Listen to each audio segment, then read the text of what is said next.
ပြေတာလက်ပြေတာရာသည်ဖွာအတွက်ကဆုံးပြေတာရာသည်မိပန်းဝေစိတ်လေးပိုင်းချီစိတ်ငါဆုံးပန်းဝေစိတ်လေးပိုင်းချီစိတ်ငါအတွင်းမွေးဖွားသူများအတွက်ခေါနိရက်စာအဟောအများစုအတွက်အဟောဖြစ်ပါတယ်မိမိအတွက်တီးတန့်လို့ရင်3လစာ6လစာပိုက်ပါ3ည9 4တစ်တစ်3ည9ခုနှစ်133ကနေ PDF ဖိုင်နဲ့ပို့ပေးပါတယ်15ရက်2016ခုနှစ်ဇော်လာဇွေးလုံးလာနဲ့ဝရရအားကောင်းနေတာကြောင့်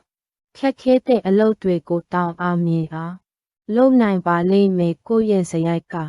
ပုံမချင်နာတက်လာပြီးသူတပါးကိုကူညီလို့စိတ်များနေပါလိမ့်မယ်ကျမ်းမာရေးက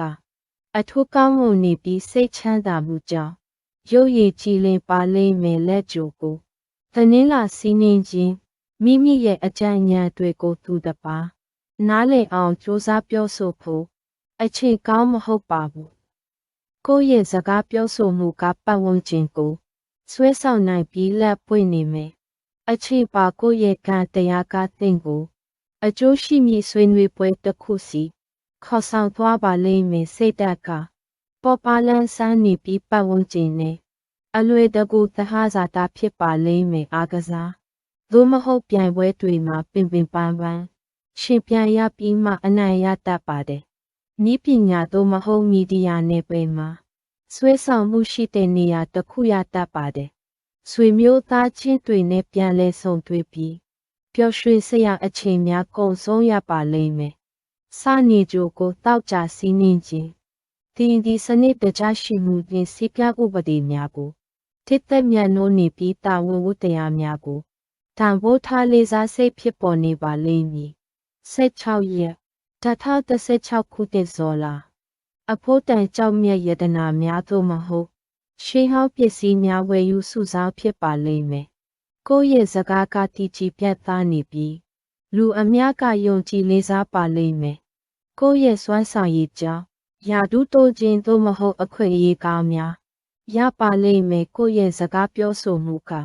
ပတ်ဝန်းကျင်ကိုဆွဲဆောင်နိုင်ပြီးစီးပွားရေးအဆင်ပြေပါလိမ့်မယ်ကိုယ့်ရဲ့ဉာဏ်ပညာကြောင့်မိသားစုစီးပွားရေးမှာအပြောင်းအလဲကောင်းတွေဖြစ်လာပါလိမ့်မယ်စိတ်ဓာတ်ကကလေးတစ်ယောက်လိုပေါ်ပါလန်းဆန်းနေမည်အချိန်ပါ19ရက်2016ခုနှစ်ဇော်လာညီအကိုမောင်ဓမ္မတွေနဲ့အတူတကွာစီးပွားရေးရင်းနှီးမြှုပ်နှံမှုများလို့ဖြစ်တတ်ပါတယ်ကိုယ့်ရဲ့စကားပြောဆိုမှုကနူးညံ့ပြေပြစ်တာကြောင့်စီးပွားရေးမှာအဆင်ပြေပါလိမ့်မယ်ဤပညာသို့မဟုတ်ဆက်သွယ်ရေးကိရိယာသစ်တွေဝယ်ယူဖြစ်ပါလိမ့်မယ်စိတ်ပိုင်းဆိုင်ရာလူမြောက်မှုကိုရှာဖွေလို့စိတ်ပြင်းပြနေမယ်ကာလပါအစိုးရတာမှမဟုတ်အာဏာပိုင်တွေနဲ့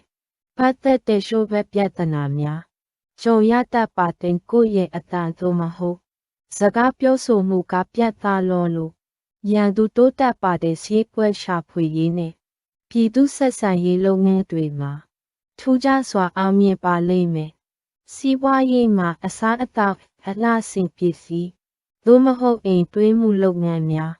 အကျိုးပေးပါလိမ့်မယ်စနေကြိုကိုထောက်ကြစီးနှင်းခြင်းအခက်အခဲများကိုအသားအဆီးများဟုမမြင်ပဲသင်ခန်းစာကောင်းများပေးစွမ်းနိုင်သည်အရာများအဖြစ်တန်ဖိုးထားလက်ခံနိုင်ပါလိမ့်မည်18ရက်2016ခုနှစ်ဇော်လာကိုယ့်ရဲ့အတန်သို့မဟုတ်တင်ပြချက်တွေကလူအများကြားမှာအလွန်ပြဿနာညောင်းနေပါလိမ့်မယ်စိတ်ဓာတ်ကတက်ကြွလန်းဆန်းနေပြီးအလုပ်သစ်တွေကိုစတင်လို့စိတ်ပြင်းပြနေပါလိမ့်မယ်ငွေကြေးဝင်လန်းတွေကအိမ်တွင်းစီးပွားရေးသို့မဟုတ်အမွေအတစ်ကားရပါလိမ့်မယ်စနေကြိုကိုတနင်္လာစီးနှင်းခြင်းဤဖြစ်စဉ်အလုံးသည်အစဉ်ပြေချောမွေ့စွာဖြစ်ပျက်သွားပါလိမ့်မည်အနုပညာဂီတသို့မဟုတ်ဖျော်ဖြေရေးလုပ်ငန်းများမှဝင်ငွေကောင်းမယ်အချိန်ဖြစ်ပါတဲ့ကိုယ့်ရဲ့စကားကအများအပေါ်မှာယုံကြည်မှုရစေပြီးရင်းနှီးမြှုပ်နှံသူတွေရလာပါလိမ့်မယ်အချစ်ရေးမှာစကားပြောဖို့ကောင်းရရှိပြီးပျော်ရွှင်စရာအချိန်များပိုင်ဆိုင်ရပါလိမ့်မယ်19ဇော်လာ2016ခုနှစ်အစားအသောက်အထူးကောင်းမွန်စွာစားရခြင်းနဲ့ အိမ်တွင်းမှာစားသောက်ပွဲများရှိတတ်ပါတယ်။အစိုးရနဲ့ပတ်သက်တဲ့ငွေကြေးကိစ္စများအခုကိစ္စများအောင်မြင်စွာဖြေရှင်းနိုင်ပါလိမ့်မယ်။သတင်းအချက်အလက်မှန်ကန်စွာရရှိခြင်းကြောင့်ကိုယ့်ရဲ့အနာဂတ်စီမံကိန်းတွေအောင်မြင်ပါလိမ့်မယ်။အနာဂတ်အတွက်ခိုင်မာတဲ့အဆက်အသွယ်ကောင်းတွေကိုဒီကာလမှာတည်ဆောက်နိုင်ပါလိမ့်မယ်။ဒီကာလမှာခရီးတိုလေးတွေမကြာခဏသွားရတတ်ပြီးအဲ့ဒီခရီးကနေပျော်ရွှင်မှုရပါလိမ့်မယ်။စီးပွားရေးမှာအစားအသောက်တို့မဟုတ်လူသုံးကုန်လုပ်ငန်းများအကျိုးပေးပါလိမ့်မယ်။စနေကြိုကိုတနင်္လာစီးနှင်းခြင်း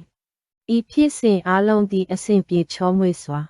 ဖြစ်ပျက်သွားပါလိမ့်မည်။စိတ်ဓာတ်ကတည်ငြိမ်ဖို့ခက်ခဲနေတာကြောင့်တရားထိုင်ခြင်းကအကျိုးရှိပါလိမ့်မယ်။အချို့အားဖြင့်ဒီကောစာကာလဟာသင်ရဲ့မိတ်ဆွေကံနဲ့ကြိုးစားမှုအောင်မြင်ခြင်းပါစီးပွားရေးမှာအိမ်တွင်းဆက်မှုလုပ်ငန်းသို့မဟုတ်မြေယာလုပ်ငန်းများအထူးအောင်မြင်ပါလိမ့်မယ်။စနေကြိုကိုခြားတာပတိစီးနှင်းခြင်းဒါဟာဆုံးဖြတ်ရခက်ခဲတဲ့အခြေအနေဖြစ်ပြီးအစီပြေတဲ့ဖြည့်ရှင်းနည်းရရှိဖို့ဒီငန်းမှုအချို့ပြုလုပ်ခြင်းက